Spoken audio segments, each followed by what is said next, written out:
ప్రార్థన బలహీనమైపోయింది. ఎందుకు? సైతాన్ ఎంటర్ అవుతాడు. నువ్వు భారం కలిగి ప్రార్థన చేస్తుంటావు, దేవా ఈ కార్యాన్ని నెరవేర్చు తండ్రి అంటే వాడు పక్కన చేరి నీ మనసునే ప్రేరేపిస్తాడు. పెద్ద మనిషి భలే చేస్తున్నావే, అసలేం ఎరగవు నువ్వు, అస్సలు ఒక్క తప్పు కూడా లేదు నీ దగ్గర, నువ్వు నీ బతుకు, నీ కథ, నీ ఆలోచనలు, నీ పాపాలు నువ్వు తట్టెడు పెట్టుకొని నువ్వు పెద్ద అపరపరిశుద్ధుల్లాగా, అపోస్తలుల్లాగా, అపోస్తలిక సేవకురాల్లాగా అడుగుతున్నావే. పాపుల మనవి ఆయన వినడం తెలియదా నీకు? పాపుల ప్రార్థన వినడం తెలియదా? నీ ప్రార్థన చేరిద్దా దేవుని దగ్గరికి? నువ్వేం మహాభక్తురాలు అనుకుంటున్నావా? నువ్వేం మహాభక్తుడు అనుకుంటున్నావా? ఎందుకు వింటాడు నీ ప్రార్థన? నువ్వేమని తిట్టావు నీ భార్యని? నువ్వు కొట్టావుగా, వింటాడు నీ ప్రార్థన? నువ్వు ప్రార్థన చేస్తే కూడా అద్భుతాలు జరుగుతాయా? అసలు ముందు నీ బతికేం మారలేదు అనే ఆలోచనలు ఎప్పుడైనా నీకు వచ్చినాయా లేదా?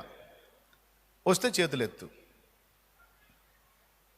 ఇక్కడ మాకే వచ్చింది, మీకు రాలేదా? మరి ఇగో నేను మీకు మంచి మాట చెబుతాను అన్న, దాచి పెట్టుకోవద్దు, ఎత్తాలి చెయ్యి. అద్దీ లెక్క బతికిపోయారు. దేవునికి స్తోత్రం. లైవ్లో జూమ్లో వాళ్ళకి మీరు సంగతి చెప్పండి. అది ఎవరైనా చేయెత్తాల్సిందే. ఎందుకంటే ఇలాంటి ఆరోపణ దురాత్మలు చేస్తాయి, మన మనసును రేపుతాయి. మనం బలమైన కార్యాలు సాధించడం కోసం ప్రార్థనకు ఉపక్రమించినప్పుడు ఇలాంటివన్నీ తీసుకొచ్చి నువ్వేంటి, నీ బ్రతుకేంటి, నీ వ్యవహారం ఏంటి అనే ప్రశ్న సైతాను సంబంధులు మనల్ని వేస్తుంటారు. మన మనస్సుని ప్రేరేపించటం వాడికి తెలుసు, వాడికి వెనతో పెట్టిన విద్య అది. మనసును ప్రేరేపించటం, వ్యతిరేకమైన సిగ్నల్స్ మన మైండ్లోకి పంపించడం సైతానికి చాలా తెలుసు. ఇస్కరియోతు యోధా అనే వాళ్ళలో యేసు ప్రభుని అమ్ముకోవాలనే ఆలోచన పుట్టించింది వాడేనని చెప్పింది బైబిల్లో. ఈ మనసులోకి రాంగ్ సిగ్నల్స్ పంపించడంలో మంచి నిపుణుడు వాడు. దానికి వాడు నీ క్యారెక్టర్నే ఎత్తి చెబుతాడు. నీ ప్రార్థన బలహీనమైపోయింది. నువ్వే ప్రార్థన చేస్తా ఏమంటావు తెలుసా? అయినా నా ప్రార్థన నువ్వు ఎందుకు వింటావు ప్రభా? నేను అందరిలాగా మంచిదాన్ని కాదుగా, శాలేమన్నంత నీతి నా దగ్గర ఎక్కడుంది తండ్రి? ఫలానా అక్క అంత నీతి నా దగ్గర ఎక్కడుంది ప్రభా? వాళ్ళు ఒక్క తప్పు కూడా చేయరు, నేను ఎన్ని తప్పులు చేశాను. నా నోరు కుదరదు, నా చూపులు బాగుండవు, నా నడతలు బాగుండవు, నా చేతలు సరిగా ఉండవని నీ మనసులో నీకే ఆలోచన కలిగి కొన్నిసార్లు బయటికి కూడా అన్నారు కొంతమంది. అంటారు, శాలేమన్నని కాకపోతే నీకు ఈ వ్యక్తి పరిపూర్ణుడు అనుకున్న మరొక అన్నని. నేనైతే పాటలే పాడుకున్నా. అబ్రహాము లాంటి విశ్వాసం లేదు, దానియేలంత బహుప్రియుని కాదు, దావీదులాని చిత్తానుసారమైన మనసు నాకు లేదు, అష్టవంకర్ల బతుకునాది అని ఏకంగా ఒక్క మాట చెప్పనియండి. ఓటమి అంటే ఏంటో తెలుసా? నిజమైన ఓటమి అంటే ఆత్మీయ జీవితంలో తొట్టుపడటం ఓటమి కాదు. ఆత్మీయ జీవితంలో దెబ్బ తినటం, కింద పడటం ఓటమి కాదు. పడిపోయి తిరిగి లేవకుండా మానసికంగా కృంగిపోతాడు చూడు, అది ఓటమి. అడుగు జారి కింద పడి తమను తాము నిందించుకుంటూ తిరిగి లేవకుండా అక్కడే కూలబడి ఉంటారు చూడు, అది నిజంగా ఓటమే. కానీ గొప్పతనం ఏంటో తెలుసా? దెబ్బ తిని కూడా కొంతమంది తేరుకొని నిలబడతారు చూడు, అది విజయం.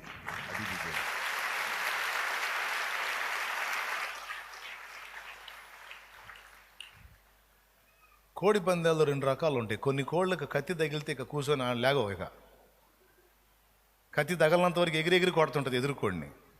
దాని కత్తి ఏదన్నా ఒకటి తగిలిందా దీనికి కా అంటది, కూర్చుంటుంది ఆడే. లేవదు అది.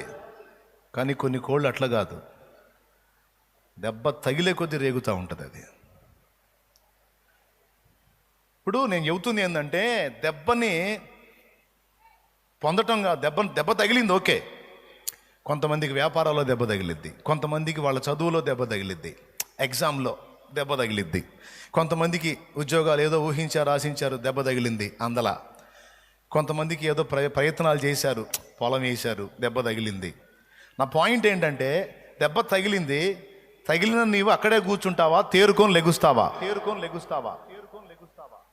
ఆత్మీయ జీవిత యాత్రలో నువ్వు పోరాడుతున్నావు. రకరకాల లోకాశలు ఆకర్షణలు నీ చుట్టూ పరిభ్రమిస్తున్నాయి. కొన్ని ఇట్లాగుతున్నాయి, కొన్ని ఇట్లాగుతున్నాయి, దెబ్బలు తగులుతున్నాయి. నా పాయింట్ ఏంటంటే, తగిలిన దెబ్బని పొంది కూర్చోటమా, తిప్పుకొని రేగటమా?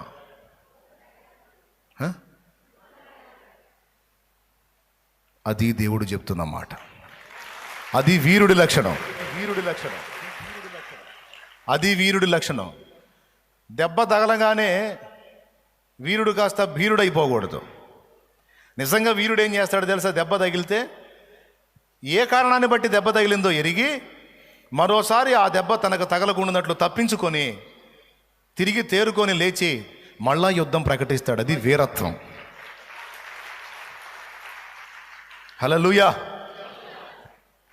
అంతేగాని కొంతమంది కాదు, చాలామంది ఓటమిని అంగీకరిస్తారు. అపజయముల మధ్య వెనుకంజ వేయకుమా, పోరాడుచున్నది అంధకార శక్తులతో.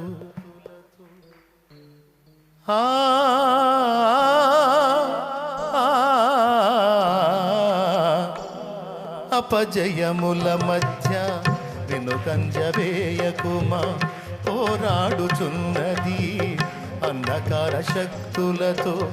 అపజయముల మధ్య వెనుకంజ వేయకుమా, పోరాడుచున్నది అంధకార శక్తులతో. దేవుడిచ్చు సర్వాంగ కవచమును ధరించుకొని ధూపార్తి చేబూని స్తుతియాగము చేయుచు, జయమే ఊపిరిగా గురి యొద్దకే సాగిపో. జయమే ఊపిరిగా గురి యొద్దకే సాగిపో. ప్రాణమా నాలో తొందర పడకుమా, ప్రాణమా నాలో తొందర పడకుమా. ఎందుకింక కన్నీరు, ఎందుకా వేదన, ఎందుకింక కన్నీరు, ఎందుకా వేదన. నీ దుఃఖ దినములన్నీ సమాప్తమైనవని తెలుసుకొనేస్తమా, యేసయ్య మాటిది. నీ దుఃఖ దినములన్నీ సమాప్తమైనవని తెలుసుకొనేస్తమా, యేసయ్య మాటిది. దేవునికి స్తోత్రం. హల్లెలూయా. వీరత్వంలో 2 విషయాలు ఉన్నాయి, గుర్తుపెట్టుకోండి. దెబ్బ తగిలినంత మాత్రాన వీరుడు వెధవగాడు. దెబ్బ తగిలినంత మాత్రాన వీరుడు వెధవగాడు. వెధవ ఎప్పుడవుతాడో తెలుసా? తగిలిన దెబ్బను చూసుకొని మూలన కూర్చుంటాడు చూడు, ముసలమ్మలాగా. అప్పుడు నెంబర్ 1 ఎదవ. హలో, కొంచెం నొప్పిగా ఉందా? బెదర్స్ నొప్పి పుడితే పుట్టని. దెబ్బ తగిలిందని మూలన కూర్చుంటాడు చూడు, అప్పుడు నెంబర్ 1 ఎదవైనట్టు అన్నమాట. వీరత్వం అంటే ఏంటో తెలుసా? ఇప్పుడు ప్రయత్నం చేసావు బ్రదరు, వర్కౌట్ కాలా, వేస్ట్ అని కూర్చుంటే దట్ ఈజ్ నెంబర్ 1 వెధవ తనం. అది నెంబర్ 1 వెధవతనం. ఈ రూట్లో ప్రయత్నం చేసా, సఫలం కాల, ఇంకొక రూట్లో ట్రై చేస్తా. నా ప్రయత్నాన్ని మాత్రం మానుకో. ప్రయత్నాన్ని నిలదొక్కడానికి, జయించడానికి, సాధించడానికి ప్రయత్నాన్ని మానుకోవటం వెధవతనం.